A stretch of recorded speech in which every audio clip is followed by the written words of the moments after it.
মেঘগঞ্জের ইলশেগুড়ি লেখনীতে miss come on পর্ব number 29। ইচ্ছেরা ঢাকায় এসেছে, তাও 1 সপ্তাহ হয়ে গেছে। এখন তারা অনুভবের ফ্ল্যাটে থাকে। তার আর এমপি মশার সম্পর্কটা বেশ স্বাভাবিক হয়ে গেছে, কিন্তু ইচ্ছের জ্বালানো সবটা এখনও যায়নি। সুযোগ পেলেই অনুভবকে বিরক্ত করবেই। আজকেও তার ব্যতিক্রম হলো না। অনুভব যা করছে ইচ্ছেও কপি করছে। কি হচ্ছে? রাগ রাগ ইচ্ছে। অনুভব এবার বিরক্ত হলো। থমথমে গলায় বলল, কাজ করছি, এখন যাও প্লিজ। পারবো না। কি চাই? ঘুরতে যেতে। এখন সময় নেই, কাল নিয়ে যাব। ইচ্ছে কাল ফুলিয়ে বলল, আমি দাদাজানের কাছে চলে যাব। অনুভব এবার ফাইলটা রেখে ইচ্ছের কাছে এসে জড়িয়ে ধরে বলল, কালকে নিয়ে যাব ঘুরতে, সত্যি। ইচ্ছে মুচকি হাসল, বলল, বিয়ের আগে তো পাত্তাই দিতেন না, আর এখন? বিয়ের পর সব পাত্তা একসাথে দিব জন্য তুলে রেখেছিলাম। আচ্ছা, একটা কথা বলুন তো, আপনি আমাকে এত তাড়াহুড়ো করে বিয়ে করলেন কেন? অনুভব চোখ মেরে বলল, আমায় ছাড়া থাকতে তোমার কষ্ট হচ্ছিল তাই। ইচ্ছে বড় বড় করে তাকিয়ে বলল, বদলোক, মিথ্যা বলেন কেন? আরে সত্যি তো, মানুষ আগে প্রেম করে পরে বিয়ে করে, আর আপনি আগেই বিয়ে করলেন কেন? অনুভব মুচকি হেসে ইচ্ছের নাক টেনে বলল, শোনো মেয়ে, আমি তোমাকে হালালভাবে পেয়েছি, বৈধভাবে, সহধর্মিণী রূপে। যে সম্পর্কে কেউ আঙুল তুলতে পারবে না, সবাই সম্মানের চোখে দেখবে।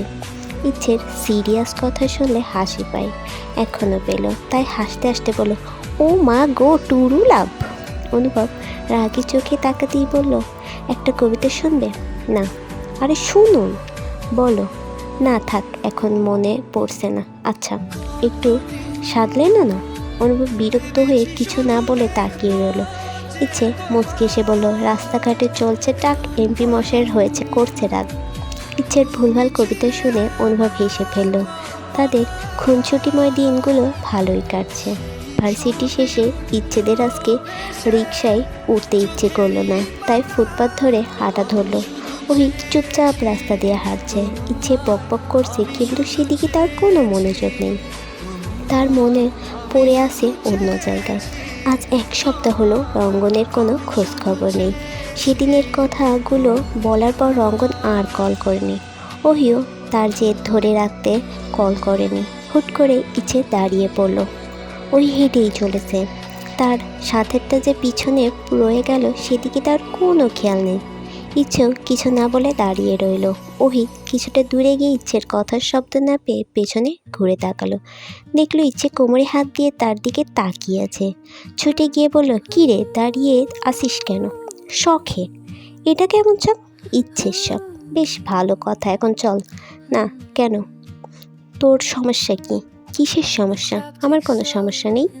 তুই আমার চোখে ফাঁকি দেওয়ার চেষ্টা করবি না। কয়েকদিন ধরেই দেখছি উদাসীন হয়ে থাকছিস। সত্যি করে বলতো, কি হয়েছে তোর? তেমন কিছু না। রঙ্গন ভাইয়া কিছু বলেছে? কথা হয়নি। কেন হয়নি জানি না। ওহি রাগ হচ্ছে আমার, বলবি তুই? ওই নাক থেকে চশমা টেনে সোজা করলো। চোখ ছলছল করছে, এই বুঝি পানি গড়িয়ে পড়বে। ইচ্ছে তাকে কিছুটা সময় দিয়ে তাকিয়ে রইল। ওহি তাকে সেদিন কথাগুলো খুলে বলল। ইচ্ছে অবাক হয়ে বলল, আমি ভাবতেই পারছি না তুই এগুলো বলেছিস। বলা উচিত হয়নি। ইচ্ছে হাত উঁচু করে ওহির মাথায় একটা চাটি মারতে চেয়েও মারল না। বলল, ধুর পাগল, একদম ঠিক বলেছিস। এতদিনে কাজের কাজ করছিস। সে যদি তোকে সত্যিকারের ভালোবাসে তাহলে অবশ্যই তোর কথা মানবে। যদি না মানে তাহলে বুঝবি কখনো ভালোই বাসিনি। আমি তো বেসেছি, কষ্ট পাবি ভীষণ। ইচ্ছে মুচকি এসে ওহিকে জড়িয়ে ধরল, সান্ত্বনার স্বরে বলল, একদম কষ্ট পাবি না। ওই ব্যাটা রঙ্গন যদি ঘাট তেরা হয় তবে আমিও মাথা তেরা। একদম তুলে এনে হাত পা বেঁধে তোর সাথে বিয়ে দিয়ে ঘর জামাই হিসেবে রেখে দিব। ভুলে যাবে না, আমি কিন্তু এমপির বউ। ওহি হাসার চেষ্টা করলো। হঠাৎ পেছন থেকে কেউ ডাক দিল, তোমাদের মধ্যে ওহিকে। ইচ্ছে আর ওহি একে অপরের দিকে তাকালো। একটা মধ্যবয়স্ক লোক ওহিকে কেন খুঁজেছে বুঝলো না। ইচ্ছে বলল, ওহি কেন খুঁজছেন আঙ্কেল? কথা বলবো। তুমি ওহি? না ও। ওহির দিকে আঙুল দেখিয়ে বলল। ভদ্রলোক ওহির দিকে তাকিয়ে গম্ভীর কণ্ঠে বলল, আমি ইশতিয়াক পাঠান, রঙ্গনের বাবা। ওহি প্রচণ্ড অবাক হলো। মন বলল, তবে কি রঙ্গন তার কথা বাড়িতে পড়েছে? সে কি কথাগুলো সিরিয়াসলি নিয়েছে? এই মেয়ে কথা বলতে পারো না? ওহি থতমত খেয়ে গেল। আমতা আমতা করে বলল, না আসলে আসসালামু আলাইকুম আঙ্কেল, ভালো আছেন? ইচ্ছে মিটমিট করে হাসলো।